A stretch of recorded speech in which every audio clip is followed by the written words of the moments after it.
Hey, what's up? My name is Eric Williams, owner of the Silver Room here in Hyde Park, Chicago.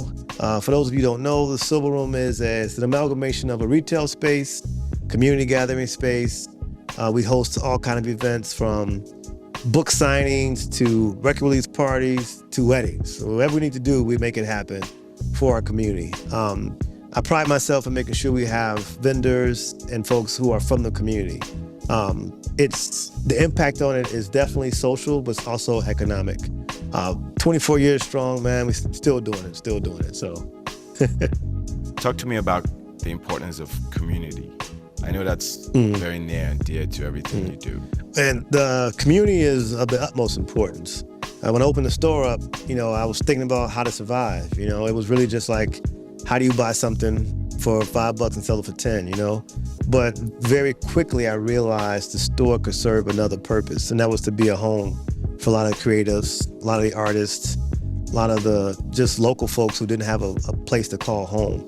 So they would come into the store, they talk to me about music, we talk about art, we talk about politics, we talk about everything, and I think it felt like a very comfortable space to be in.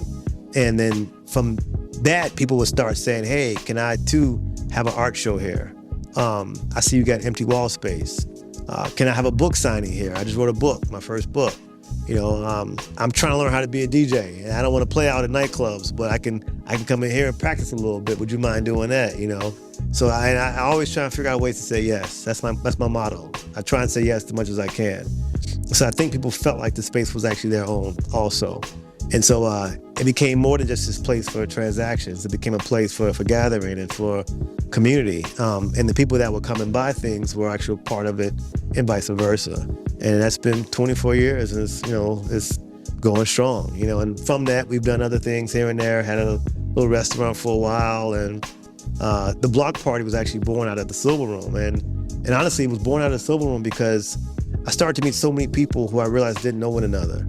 Folks from the dance community who would come in and buy sunglasses, who I thought were dope, who didn't know my friends who were DJs. My friends who were into hip hop, who didn't know my friends who were into drum and bass. My friends who were, visual artists didn't know my friends who were models, So the initial idea of the block party was actually to bring together these different communities that I thought made sense and they could get along and gather, but they didn't know one another because the city is so segmented, racially, economically, socially. So I feel like the Silver Room was a place that everyone kind of gathered to, be it because they loved the pair of sunglasses that we had, or because we had a bag we had, or whatever it was. We had this cohesiveness that brought folks together. So the block party was a way to kind of amplify that, the folks that I had met throughout the year.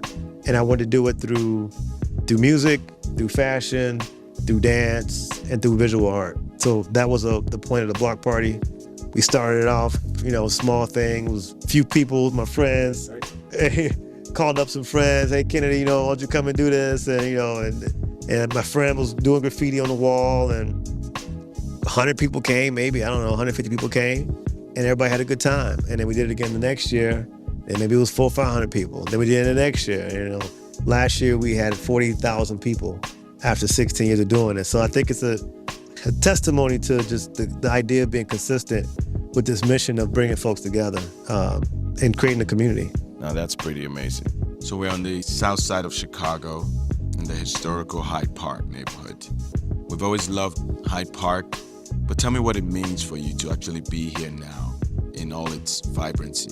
So the Silver Room started in Wicker Park, 1997. I was there for 17 years. That neighborhood gentrified. It was definitely changing. The makeup of the community was just not the same as it was when I first opened. And it was time for a move, and just things kind of just worked out where University of Chicago actually asked me to come down to Hyde Park.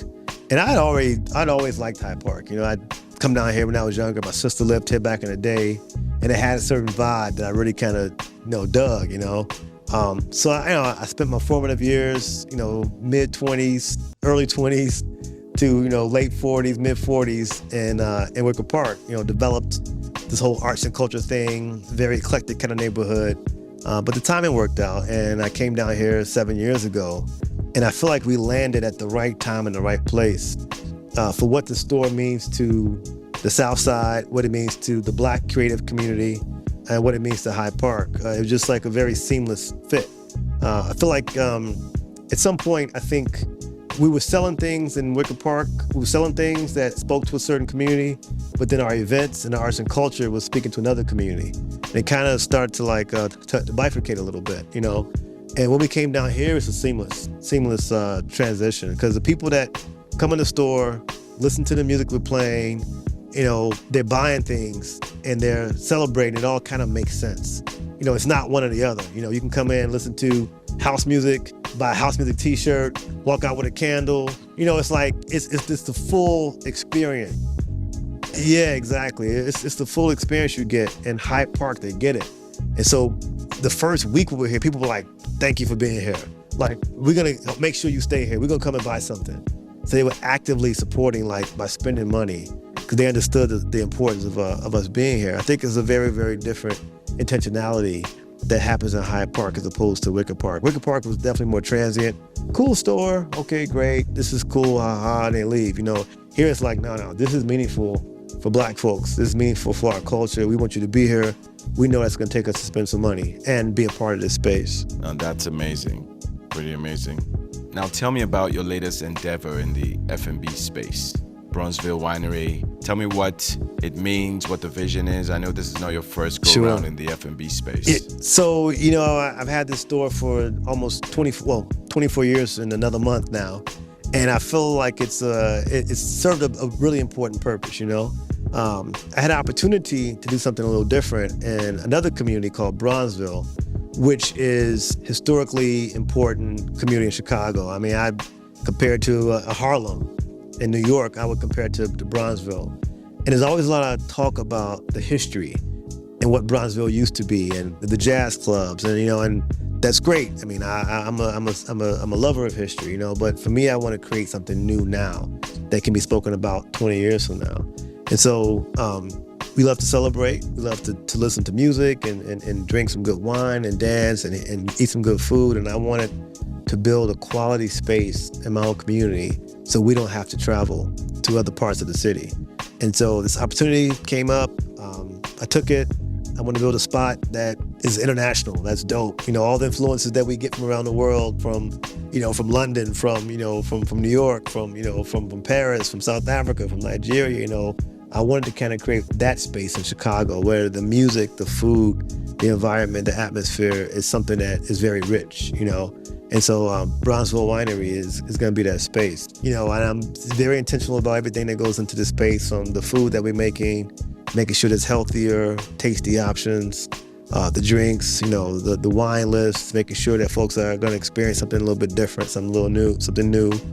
The sound system, making sure with the acoustical panels are in certain places where you walk in, the sounds a certain way. So just the overall feeling is not just like, oh, we threw it together. Like, no, everything in there makes sense, and we want to stay here.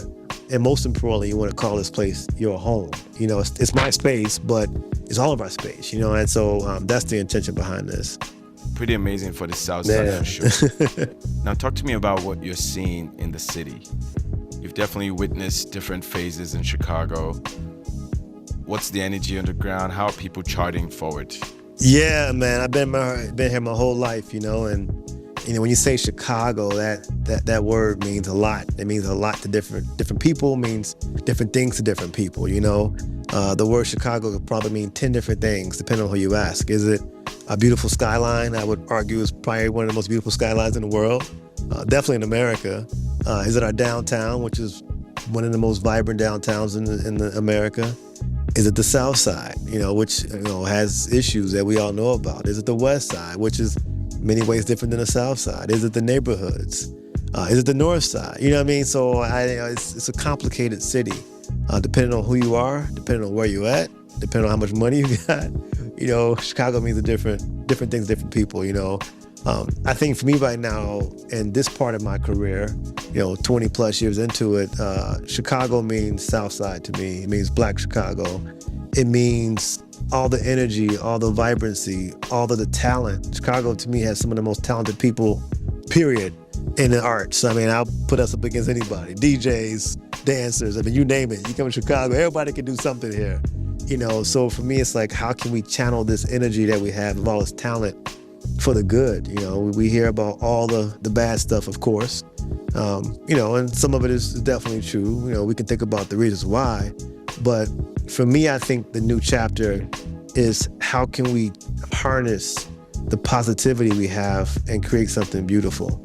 And that's my hope. That's what I see. That's what I'm trying to do, is be a platform, be a resource to create networks of people trying to do something positive, because it's a lot of good in the city. It's a lot of good, and I hope that we as a people can tap into all the goodness we have here. So I'm going to be positive and keep my fingers crossed that we're on the upside.